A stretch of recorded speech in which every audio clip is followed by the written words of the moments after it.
சிவபெருமான் ஏன் சுடுகாட்டுல காவல் இருக்காருன்னு உங்களுக்கு தெரியுமா? பொதுவாவே உலகிற்கே தலைவனாக இருக்க சிவபெருமான் சுடுகாட்டுல தான் காவல் இருப்பாருன்னு பல புராணங்கள்ல சொல்லி நம்ம கேள்விப்பட்டிருப்போம். இத உண்மைப்படுத்துற விதமா காடுடைய சுடலை பொடி பூசியவர்னு திருஞான சம்பந்தர் தன்னுடைய பாடல்ல குறிப்பிட்டிருக்காரு. சரி, எதனால சிவபெருமான் சுடுகாட்டுல காவல் இருக்காருன்னு நம்ம எல்லாத்துக்குமே ஒரு கேள்வி இருக்கும். இதே சந்தேகம் ஒரு தடவை பார்வதி தேவிக்கு வந்திருக்கு. அப்ப பார்வதி தேவி சிவபெருமான் கிட்ட வந்து, உலகில் எத்தனையோ இடங்கள் இருக்கும்போது எதுக்காக நீங்க சுடுகாட்டுல காவல் இருக்கீங்கன்னு பார்வதி தேவி கேக்குறாங்க. அதுக்கு சிவபெருமான், எல்லா மனிதர்களும் இறந்த பிறகு வரக்கூடிய ஒரே இடம் சுடுகாடு தான். ஒவ்வொரு ஆத்மாவும் தான் உயிரோடு இருக்கும்போது பல விஷயங்களை தேடி அலைந்து கொண்டிருந்திருப்பாங்க. அப்படி ஒரு கோவிலுக்கு வந்தா கூட எனக்கு அதை கொடு இதை கொடுன்னு ஒரு தேவைக்காக தான் இறைவனை தேடுறாங்க.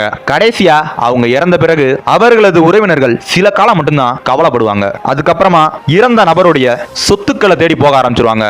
அப்பதான் அந்த ஒரு ஆத்மா உணரும், நம்ம வாழ்நாள் முழுவதும் செல்வத்தை தேடியே ஓடிட்டோம், மோட்சத்துக்கான புண்ணிய பலன்களை சேர்த்து வைக்காம போயிட்டோமே, தனக்குன்னு யாருமே இல்லையேன்னு அந்த ஆத்மா கண் கலங்கி நிற்கும் போது நான் அந்த ஆத்மாக்களுக்கு உறுதுணையாக இருப்பேன். இந்த உலகத்துல இருக்க ஒவ்வொரு ஜீவராசிகளுக்கும் நானே தந்தையாக இருக்கேன். எனவே காயமடைந்து கலங்கி வலியால் துடிக்கும் குழந்தைக்கு என்னை அடைய உதவுவது எனது கடமையாகும். அதனாலதான் ஒவ்வொரு ஆன்மாக்களுக்கும் வழிகாட்டியாக நான் சுடுகாட்டுல இருக்கேன்னு சிவபெருமான் சொல்லியிருக்காரு.